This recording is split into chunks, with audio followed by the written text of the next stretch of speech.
day like? Y'all, when did you decide y'all were going out to Tybee? Was it a day trip? It was the day before. My adopted son had come from Florida and surprised me and my daughter. And we were talking the next day, or that was 2 days before. The next day we were talking, I said, you know, Johnny, I said, we need to go to Tybee. I said, you've always talked about that you wanted to learn how to find sand dollars. I said, and that is the best place. You know, I'd only been there one time prior to that, but I learned how to dive for sand dollars. And, you know, so he was like, all right, Mom, we'll do that. So that was the plan. It was a family day. It was me, him, and my youngest daughter, Kelsey. And we went out there and we started, you know, we were in the water for a little while. We couldn't find any. And so we went to the pavilion, got us something to drink, and we went back down. And when we went back down, we hit like a bed of them. I was just barely rub your feet, explaining to him how to do it. Mm-hmm. Well, he had, a handful, I had a handful. Kelsey wasn't diving for him, so we kept handing them to her. She was having to hold them.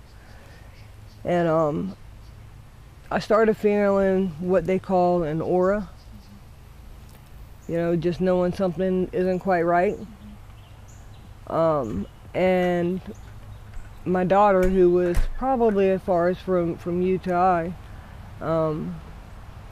she said she's seen my eyes start to lock. She knows, all of my children know all of everything to look for. You know, everything to do. They are magnificent. They are so wonderful. Yeah, I thank the Lord every day for my children.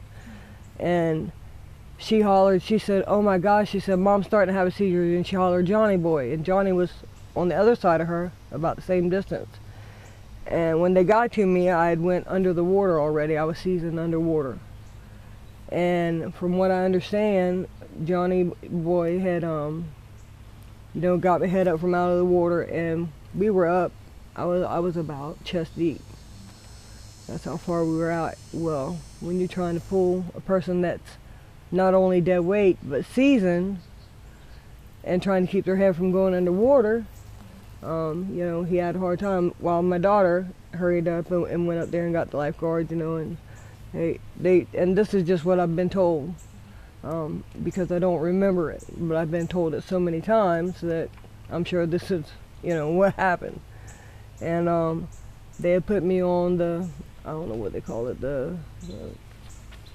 it's not the golf cart, their little like moped, or I guess they're little, yeah. I know what you're where they had me on the board and they put me on it, and they took me up to the lifeguard shack, and eventually I started coming out of the seizures. They said for a long time I would start to come out and go right back in. Never came out of what they call the postdictal phase. And finally I started to come out of them, but when I come out of them, within 10 minutes I would have another one. Some were short, some were long, but that initial one where I went underwater, that's the one that did the damage. Mm-hmm. And eventually, because they kept calling 911, they said that there was a bad wreck on the road coming in, and the road was blocked, that no EMS could get in, nobody could get out. So I continued to have seizures for what they say was an hour and a half. With water in my lungs. And they finally EMS showed up, but it was only one paramedic. He said, I can't take her because I can't drive and be in the back with her. But he did do the best he could for me right there. He went ahead and put me on the stretcher and you know, was hooking me up and he's the one that radioed in, and he was like, you know, is the road clear? And they said, no, it's still going to be, I don't know, it's like they were like an hour or something. And he said, you need to send me life flight. You need to send me a helicopter. He said, this woman is in very serious condition.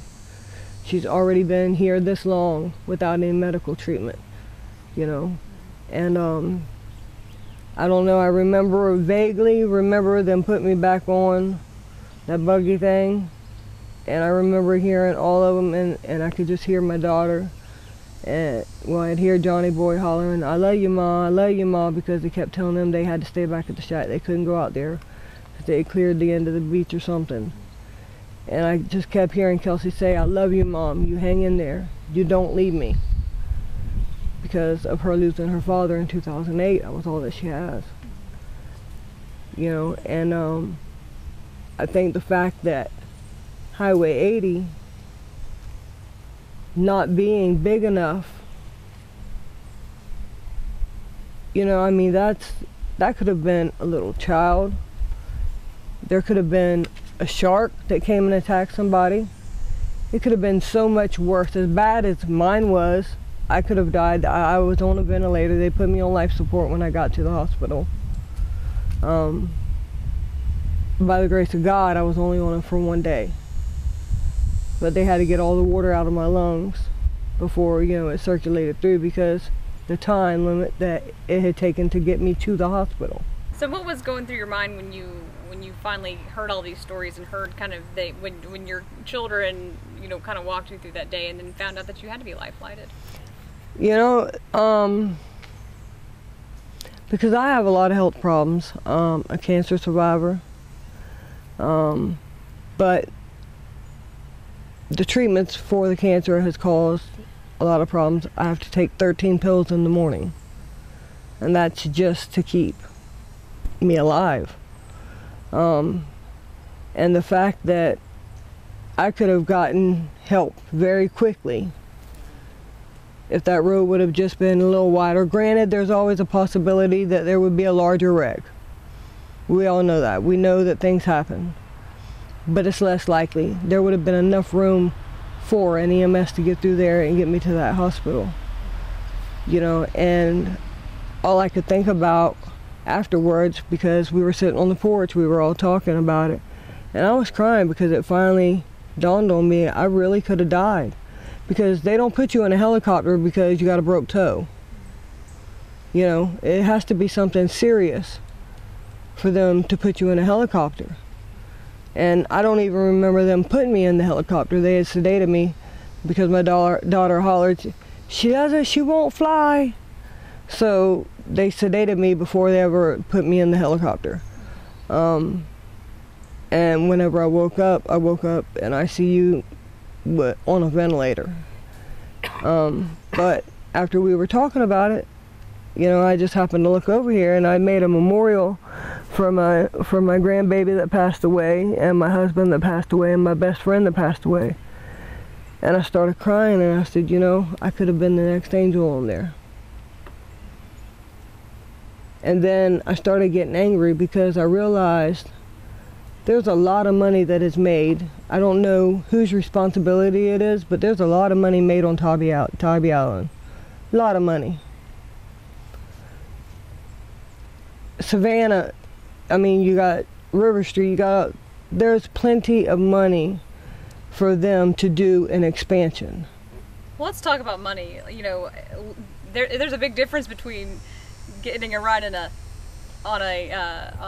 ambulance versus getting a ride on you know, being life flighted. So right. Financially, what has that done to you? I just got a bill in for $14,376.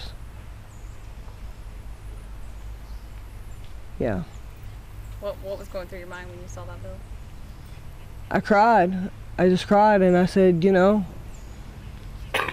what am I supposed to do? My daughter gets survivor benefits. I just started working at Hardee's today, part-time. She said probably around 32 hours a week for $7.25 an hour. You know, between my rent and my light bill, that takes my daughter's check. She's a junior in Bradwell. This is the time when I have pictures and high school rings and proms and, you know, all of this, and the football games, all of this stuff. And here it is, they send me this bill for this amount when I didn't necessarily need to be in a helicopter. If I would have gotten medical attention immediately, I would have never needed the helicopter. And I don't blame the paramedics. I blame the county, the city, the state, whoever is in charge of that road. That's who I blame. Have you ever ridden in an ambulance before? Oh, I've ridden in an ambulance many times. So I guess what I'm saying is, have you ever received a bill for an ambulance? So what in comparison, what's? I think the highest one, and that's when my respirations went down so low that they had to intubate me, and I think that one was $500 and some. So $514,000. Yeah. I mean, it's and the only people that have cared were y'all, you know. A lot of the people on the beach, because I seen on, my daughter was telling me, Mom, look at all these comments. You need to get on here. You need to let them know that you're okay, because there's so many people that are so worried about you and what happened to you, and wanted to know that you were okay. And it really makes me feel good, you know, that people care that much about somebody they didn't even know. And they were angry. They were angry because of the same situation, because of a wreck. So, you know, of that $14,000, I mean, do you feel like you basically only owe what an ambulance should have cost?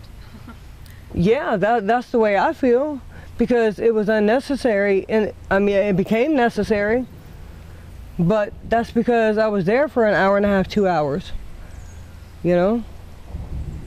If they would have gotten me there sooner, you know, it wouldn't have been all that. Do you have insurance or anything that can help pay for that, or is that all on you right now? I have Medicaid, but they just called me the other day, and I'm going to have to battle them to get them to pay the bill, because they say I should have taken an ambulance. I said, well, I would have if there wouldn't have been cars in the middle of the road wrecked. I had no choice in the matter, you know? So they're having trouble understanding. Right. And, you know, I'm just having to go and I don't know, you kind of get to the point. I remember my mom and my grandmom saying, you can't get blood out of a turnip. And I'm going to make sure that my bills are paid and my daughter gets what she needs, you know. Insurance is paid.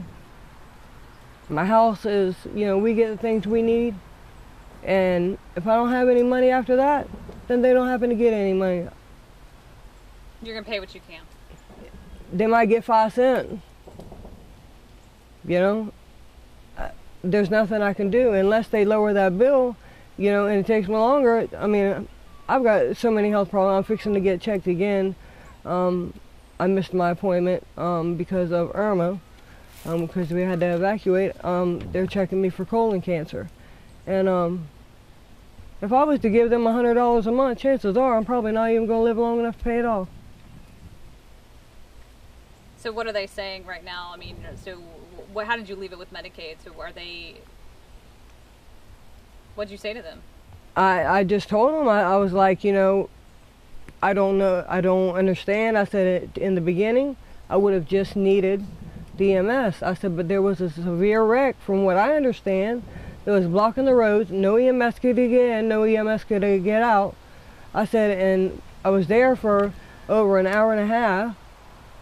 I said, and finally, a paramedic that did get there, she was like, well, so there was one on the island. And I said, yes, but there was only one paramedic in there. He couldn't drive and take care of me, and he couldn't allow any of the lifeguards to do it because none were certified. So he couldn't allow them to either drive nor be in the back with me. And she said, well, all I know is that you're going to have to, I'll have a billing specialist call you back. She said, but this is your bill. Okay, it's my bill. I'm going to keep this first copy. If any more come in, I'm going to tear them up and throw them in the garbage. I mean, what am I supposed to do? I can't do it. I live on a fixed income. I still have my twin daughters that are 22, And one of them has my grandson that'll be 2 next month, and they still come back home. They just moved out. You know, and I'm gonna take care of my children. And I'm not worried about that bill, you know. If they can't understand and work some type of agreement out, and I can't understand why any official or somebody hasn't gotten in touch with me to try to help me with that. So ultimately, you know, this is a federal highway, so it would be up to, it's a U.S. highway, so it's technically going to take federal funding to widen the road, replace those bridges. Obviously, the state has some involvement in that, but obviously, so I mean, what do you want to say to the state and federal leaders that are responsible for widening this road? I think they really need to get their act together. They need to realize how many people could have died. I very well could have been one of these angels. Then my daughter would have been an orphan. And I don't really do politics, but Donald Trump gave, after the last hurricane, the one before, or the one that hit Texas, gave him, what was it, $1 million, $1 billion out of his own pocket to do it. Give the money to the state of Georgia to widen that road to save lives. If you love this country, save lives. Because widening that road, I guarantee you, will save lives. Not only save lives, that's put so much more stress on me, this $14,000 bill. The more stress I have on me, the more seizures I have. I don't know if you heard about, do you remember the fire that happened in Atlanta that hit I-85? I do. That destroyed, and so they were able to replace it in 6 weeks. There is a plan to widen Highway 80. I mean, don't get me wrong, it's going to take 10 years. 10 years, it's slated. But do we have 10 years? Oh, we have 10 years, but how many people are we going to lose in 10 years? We were talking, and I told her, I said, you know, I love the beach. I was raised in South Carolina. My mom, we used to go camping all summer at Eddystone Beach. Then she started renting beach houses on Folly Beach. On spring break, we would go to Santee State Park. We were always at the water, always. I love the water. I don't know that I can ever go back in the water. So, I mean, you know, 10 years is a long time, and if they can do it in 6 weeks, they just proved that they can do it quicker. They can do it. They're choosing not to do it. I don't know where they're choosing to put their money at, because my daughter, she's in high school, I promise you, they're not putting the money in there. How frustrating is that? It disgusts me.